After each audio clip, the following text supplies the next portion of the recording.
ಶ್ರೀ ಸ್ವಾತಂತ್ರ್ಯ ಭಾರತದ ಸ್ವಾಮೀಜಿ ಶ್ರೀ ಕ್ಷೇತ್ರ ಒಡಿಯೂರು ಇವರಿಂದ ಆಶೀರ್ವಚನ. ಕಾಂಗ್ರೆಸ್ ನಂತರದ ಇಂದಿರಾ ಕಾಂಗ್ರೆಸ್ ಗೊತ್ತೇನೇನು ಕಾಂಗ್ರೆಸ್ ಇದೆಯೋ ಅದರ ಮನಸ್ಥಿತಿ ಹಿಂದೂ ವಿರೋಧಿ ಅಷ್ಟೇ ಅಲ್ಲ, ಕೇವಲ ತುಷ್ಟೀಕರಣದ ರಾಜನೀತಿ ಮಾಡುವಂಥದ್ದನ್ನ ಇವತ್ತು ಸ್ಪಷ್ಟವಾಗಿ ರಾಮ ಮಂದಿರದ ಉದ್ಘಾಟನೆಗೆ ಬರಲ್ಲನ್ನುವಂಥ ನಿರ್ಣಯ ಸ್ಪಷ್ಟವಾಗಿ ಹೇಳ್ತದೆ. ಈ ದೇಶದ ಅಸ್ಮಿತೆ ಮತ್ತು ನಮ್ಮ ಶ್ರೀಮಂತ ಸಂಸ್ಕೃತಿ, ನಮ್ಮ ಪರಂಪರೆಗೆ ವಿರುದ್ಧವಾಗಿ ಕಳೆದ 75 ವರ್ಷಗಳಿಂದ ರಾಜಕಾರಣ ಮಾಡ್ತಾ ಇರುವಂಥದ್ದನ್ನು ಕೇವಲ ಅಲ್ಪಸಂಖ್ಯಾತರಿಗೆ ತುಷ್ಟೀಕರಣದ ರಾಜನೀತಿಗೆ ಇದು ಒಂದು ಹಿಡಿದ ಕೈ ಕನ್ನಡಿ. ಇಂತಹ ಕಾಂಗ್ರೆಸ್ಸಿಗೆ ಈ ದೇಶದ ಹಿಂದೂಗಳು, ಎಲ್ಲಾ ಧರ್ಮದವರು ಅವರಿಗೆ ರಾಜಕಾರಣದಿಂದ ಬರೆ ಮಾಡಬೇಕು ಅನ್ನುವಂಥದ್ದನ್ನು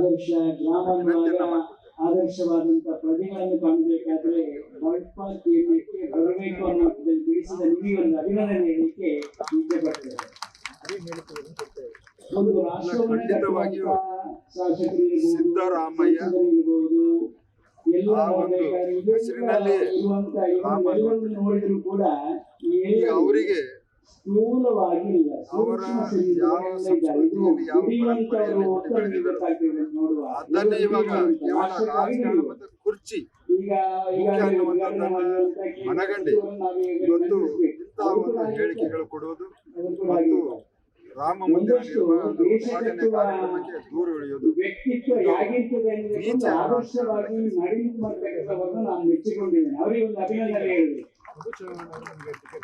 ಇವತ್ತು ಎಲ್ಲ ವಿಶ್ವದ ಚಿತ್ತ ಭಾರತದತ್ತ ಇದು ಯಾಕೆ ಹೀಗಾಗಿದೆ ಅಂತಂದ್ರೆ, ಈಗಾಗಲೇ ನೋಡಿದ್ವಿ ದೀಪವನ್ನು ಬೆಳಗಿಸುವಂತ ಸಮಯದಲ್ಲಿ ಏನು ಮಾಡಿದ್ರು, ಒಂದಷ್ಟು ಧರ್ಮವು ನಮ್ಮ ಜೊತೆಗೆ ಅದರಿಂದ ಇದು ಬೆಳವಣಿಗೆ ಸಂಖ್ಯೆ ಲೋಕಸಭಾ ಕ್ಷೇತ್ರದ ಧರ್ಮ ಪ್ರಜ್ಞೆಯ ರಾಜಕೀಯಕ್ಕೆ ಬಲವಿದೆ, ಏನು ಸಂಶಯ ಇಲ್ಲ.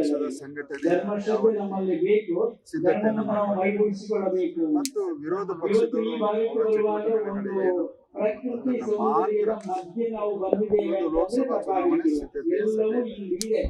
ಹೀಗಾಗಿ ಒಂದಷ್ಟು ಎಲ್ಲವನ್ನ ನೋಡುತ್ತಾ ಬರುವಾಗ ಯಾರ ಪರ ಅಭಿವೃದ್ಧಿ ಮತ್ತು ಪಥ ಹೇಗಿದೆ ಅಭಿಪ್ರಾಯ ಪಡುವಂತ ಸಭೆ ಬರುವಂತಹ ಮಾರ್ಗದಿಂದ ನಮ್ಗೆ ಗೊತ್ತಾಗ್ತದೆ. ಮತ್ತು ಒಂದಷ್ಟು ಬೆಳವಣಿಗೆ ಚುನಾವಣೆ ಟಿಕೆಟ್ ಘೋಷಣೆ ಕೇಂದ್ರ ವಿಶೇಷವಾಗಿ ನಾವೆಲ್ಲ ನೋಡಬೇಕು. ಅನೇಕ ಆಯಾಮಗಳಲ್ಲಿ ಅನೇಕ ಗ್ರಾಮ ವಿಕಾಸ ಅಂತಂದ್ರೆ ಅದು ಪ್ಯಾರಾಮೀಟರ್ಸ್ ಗಳನ್ನು ಗ್ರಾಮ ವಿಕಾಸ ಅದರಲ್ಲಿ ಒಂದು ಅಭಿಪ್ರಾಯ. ಹೀಗಾಗಿ ವ್ಯಕ್ತಿ ವಿಕಾಸ ಯಾವುದೋ ಆಗದೆ ಒಂದು ಅಲ್ಲಿ ಒಂದಷ್ಟು ನಡೆದಿಲ್ಲ. ಅದಕ್ಕೆ ನಮ್ಮ ರಾಜ್ಯಾಧ್ಯಕ್ಷರು ಸ್ಪಷ್ಟೀಕರಣ